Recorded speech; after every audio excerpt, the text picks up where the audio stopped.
مجلي رضي الله عنه عن النبي صلى الله عليه وسلم قال: إياكم والجلوس في الطرقات.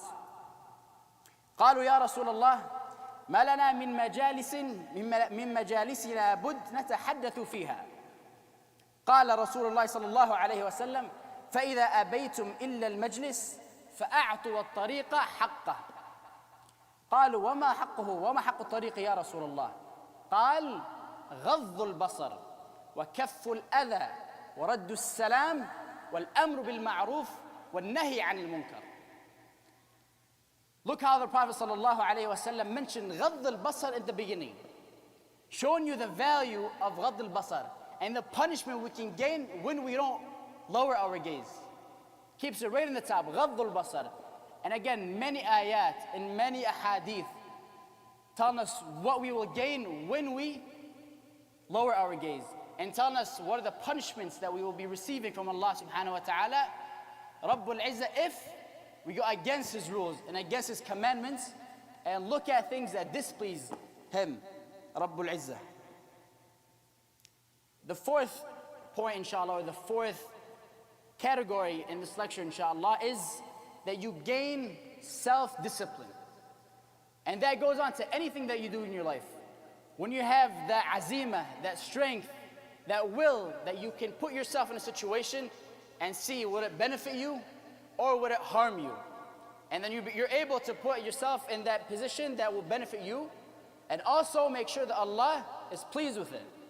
Because not everything you love to do or you enjoy to do pleases Allah. Many of us want to go to the beach every day. Many of us want to go and eat sweets every day. Many of us want to go maybe to the gym every day. But not everything you like is beneficial for you. Everyone here probably likes sweets, but eating too much of it, is that good for you or is it bad for you? That's bad. We all know that.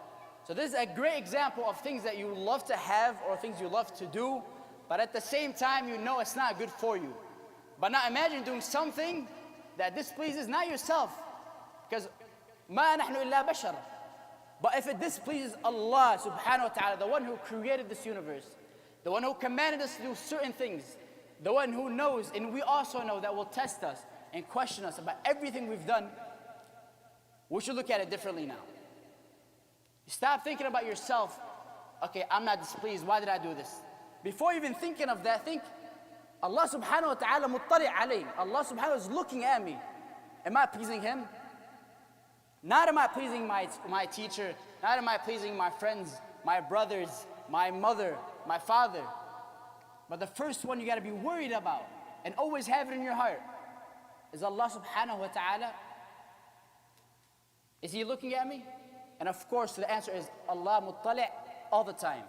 Allah is always watching over us.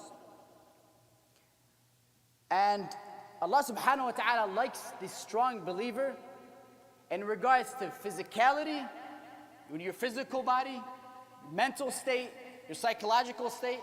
Not just are you a strong built person, is your mind strong? Is your iman strong? Is your heart, is your belief in Allah subhanahu wa ta'ala strong and on the straight path?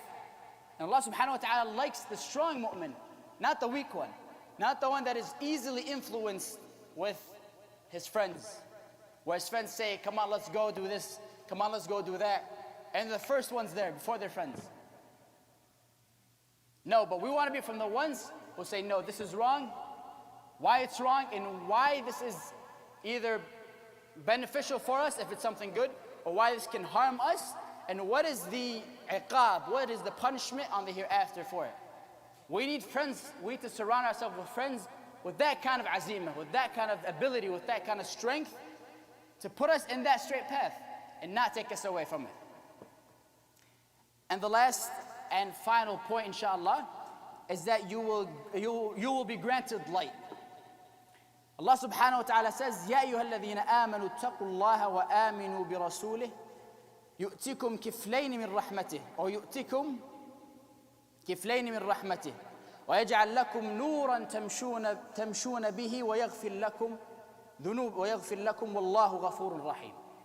Allah subhanahu wa ta'ala will give us this nur that we walk with, that when we're going places, we see these people getting closer to us, not going away from us.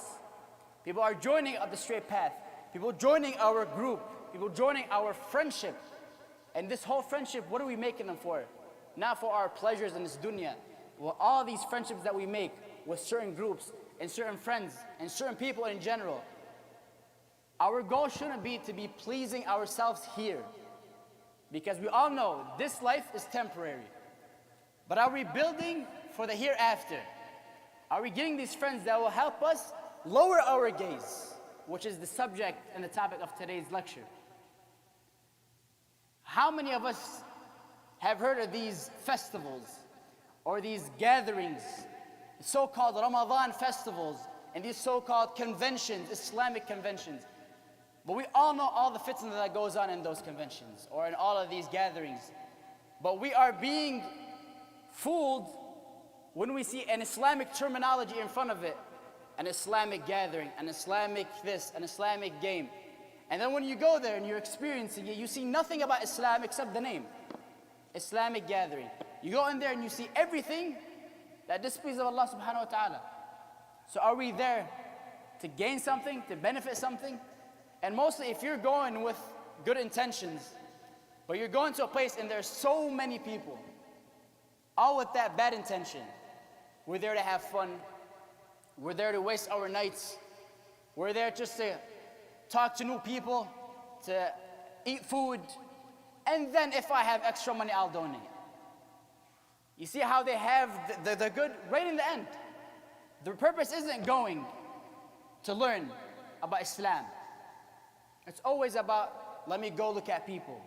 And in these kind of things, this is where we got to be strong enough to lower our gaze with many things. And this is for both men and women. A lot of people have this misunderstanding or this misconception that lowering your gaze is only mandatory or is only necessary for the men, but it's also for the women.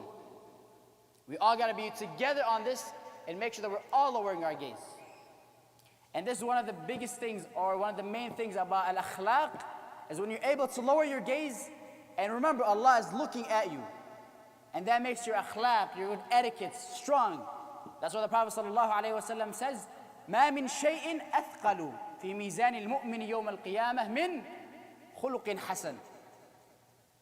Other than the obligatory rituals or the prayers. That's how high akhlaq is. And that's why in this series, we spoke about many things.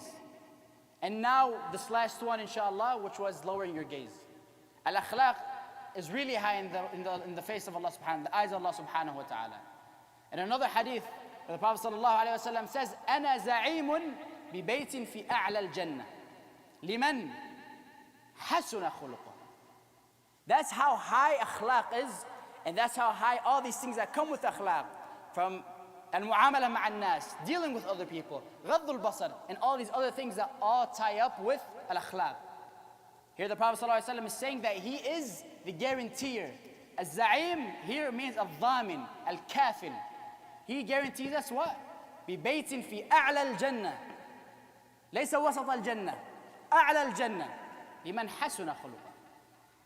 اللهم اهدنا لأحسن الأحوال أو لأحسن الأخلاق لا يهدي لأحسنها إلا أنت وتجاوز عنا سيئة الأخلاق لا يتجاوز عن سيئها إلا أنت وصلى اللهم على سيدنا محمد وعلى آله وصحبه وسلم والسلام عليكم ورحمة الله وبركاته.